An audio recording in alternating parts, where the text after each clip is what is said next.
narration. Hello everyone, today we'll be making Wholeseed Mustard. It's going to be one of those videos that's kind of a little bit boring, but generally very satisfying because of how much money you save on not buying store-bought mustards. You can play around with the ratio of the mustard seeds. More yellow seeds will give you a more mellow mustard, and the darker seeds will give you a bit of a sharper taste. Similarly, you can add a bit more brown sugar if you want something a little bit sweeter with less of a bite to it.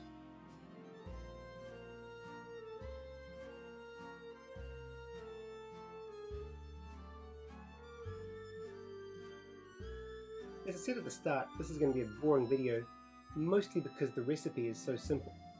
To start with, just add the 4 ingredients to a sealable container, and that's it. Then you just wait for 2 days. After 2 days, you should see that the seeds have absorbed all of the liquid. Then simply throw the seeds in a blender with salt and sugar to taste,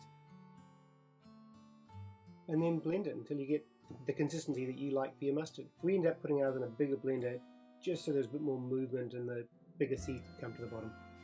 You might want to let this stay in the fridge for a couple of days afterwards just so the flavors can mellow out a little bit more. Bon appetit!